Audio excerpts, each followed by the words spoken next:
exciting day for us. The park turned out really wonderful. We have a lot of wonderful vendors to help us celebrate the new park, celebrate the grand opening. We have the DNR doing their fisheries exhibit over there at the other pavilion, Wonder Trek, the painted turtle face painting. We had a couple great bands here. The Headwaters board has got a table set up. So we got a lot of great vendors to help us enjoy the new park and all the amenities here. I do want to make sure we thank LCCMR who provided the funding for this park. Without that funding, this park doesn't really happen. So it was really important for them to be able to be acknowledged as part of this project. But obviously there's a lot of people and a lot of efforts that go into making this park a reality. So a lot of people to thank with this project, and a lot of people to thank to get us to the day that we're at here today. With that, I'll pass it along to the mayor.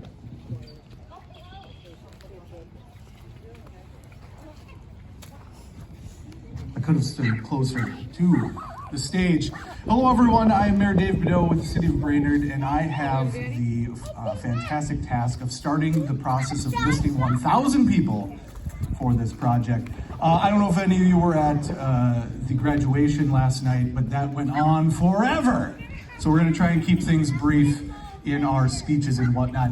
I have got three groups that I'm gonna thank here, and none of them are more important than the other, but we're gonna start right away with our Brainerd City Council and our Park Board.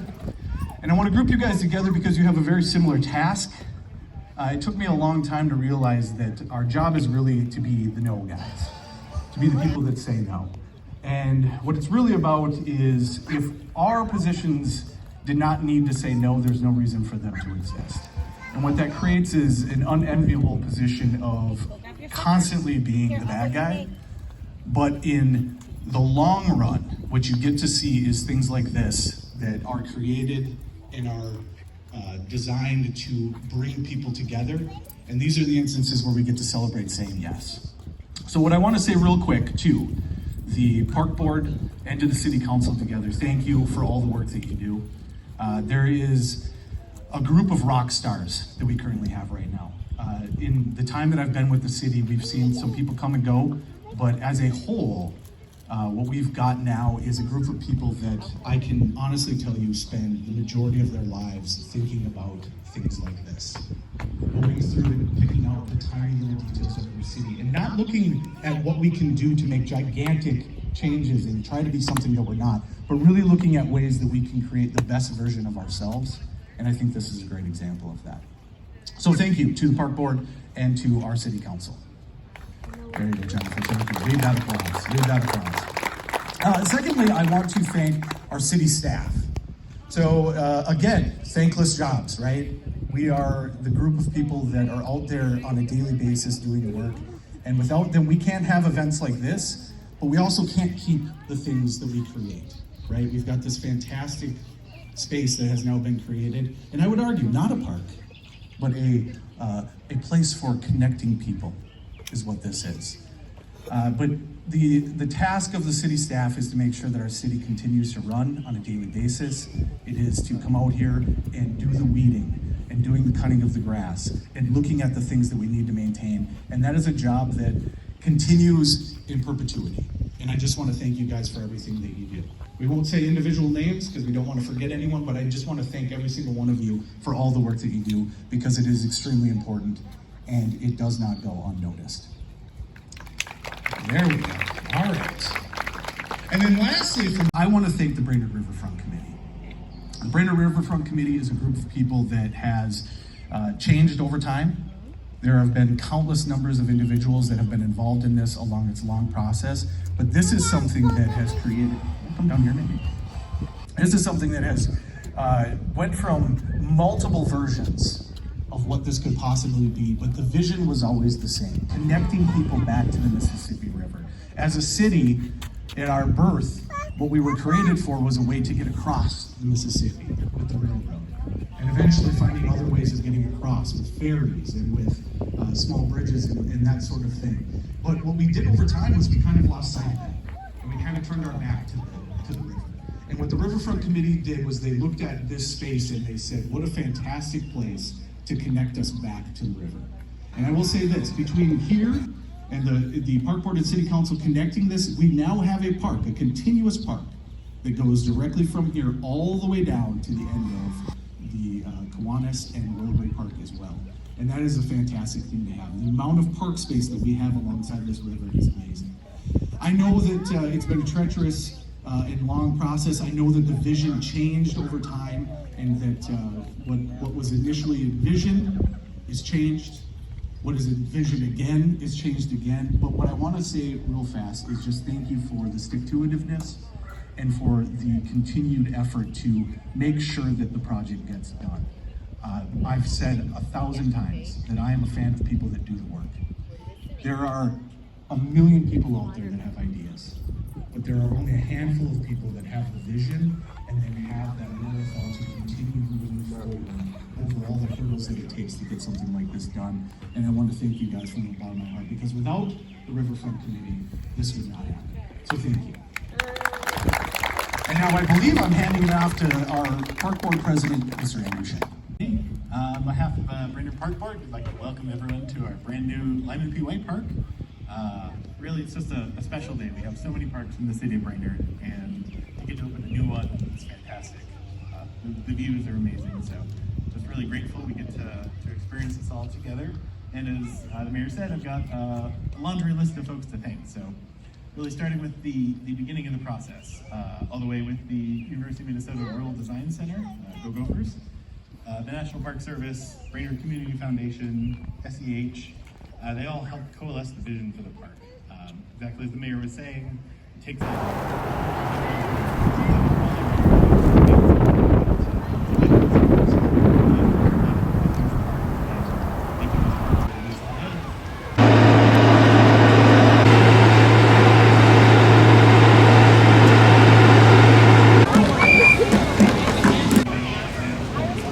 obviously, we wouldn't have all these fantastic structures and views without their funding. Custom Builders did all of the work that you see here. They did a phenomenal job. The buildings, the cement, the overlook, the steps, everything is just fantastic. So they did an amazing job. WSB as well, they shepherded this through the development process. They also helped finalize that vision and turn it into what we see here today. The amphitheater, the overlook, the play structure. That's all thanks to their guidance, their management, and helping us get this done. So it's just been fantastic. And finally, I want to thank again the Riverfront Committee. If not for their vision, their persistence, we'd be standing in a parking lot right now. And, we all have parking lots, but I think a park is much better. So in that vein, I'd like to introduce Don Gorham from the Riverfront Committee. It's great to see everybody here today. This has been a long trip to get to this point. I won't go into too many details, but what I want to start with is that this project was begun for a reason. It was begun because Mark Osgard, I'm afraid Mark's not here today, but he was a city planner back in the aughts, and who had a vision. He looked at Brainerd and said Brainerd could be a better town than what it was. He looked at some of the financial problems of the town, the challenges of the town, and he really felt that the answer was to turn towards the natural resources we have and leverage them and build a better future off of that. He and the city council back in 2013 did something pretty bold. They put out a challenge to connect the neighborhoods of Brainerd to the Mississippi River. And that's how the partnership started. Partnership plan started in 2014. It started out, everybody kind of laughed. They said, you got 45 people in a room, you're never gonna get it done. You'll never develop a consensus. And we did. With the help of the University of Minnesota, we went through a process. At first it seemed really tedious. It was sitting around tables, right? Putting X's, where do you want to see something in town? We thought of every plan you possibly could. We thought of having brew pubs on the river, zip lines, everything. We thought of any possibility. We threw it all out there. And then came to a consensus. And the consensus is that it was about building trails, overlooks, and parks to connect the community to the river. That became the mechanism. The first version of the Riverfront Committee began working with SEH in 2015, developed a plan called the Three Bridges Plan. It was a great idea. It was going to be a trail built in the river. Didn't quite work out. We had to regroup, and we did. Because the neatest thing is, all the way through the process, even through our defeats, the core of Brainerd Riverfront really stayed the same. It was the same people that showed up at these meetings over and over again.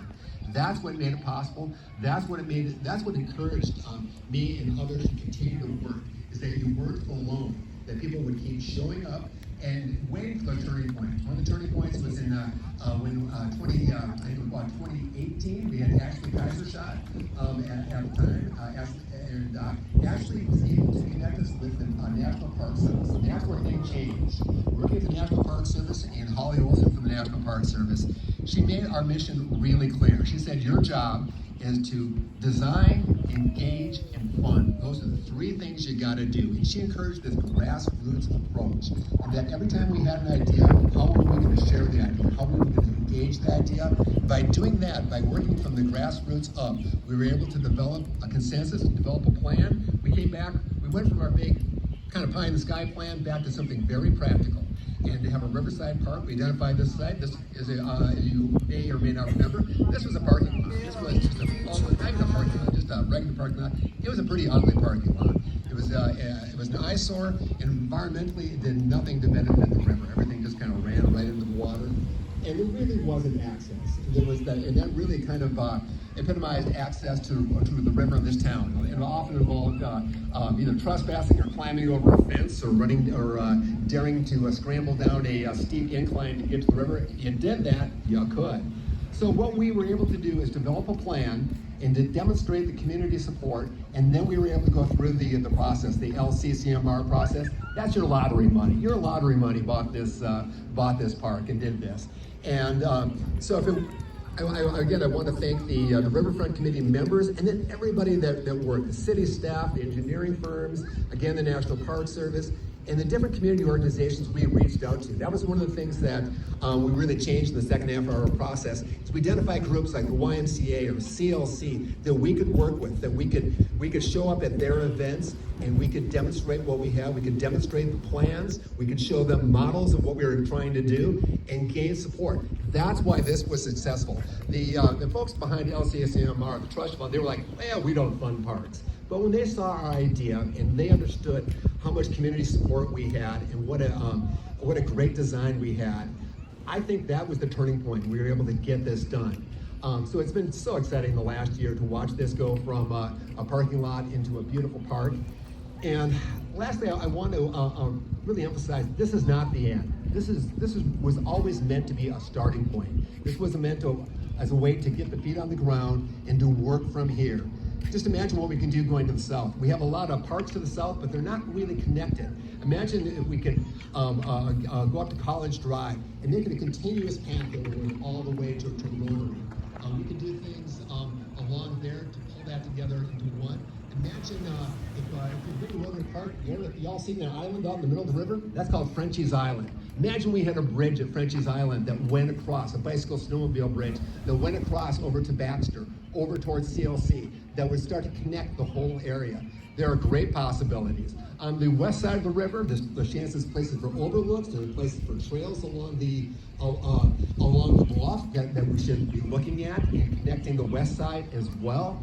Heading to the north, we've already done some feasibility studies on building a trail heading to the north.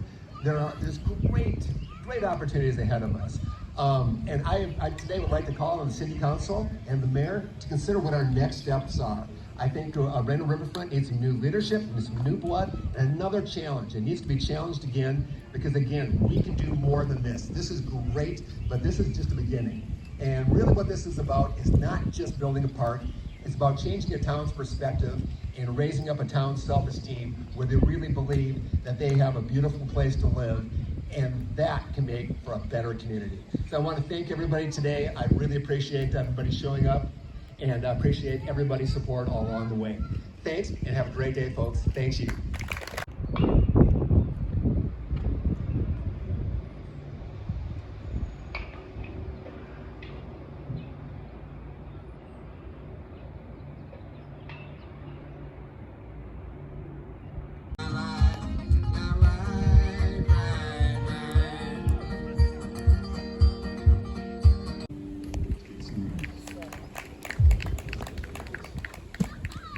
See the park. Grass is comfortable.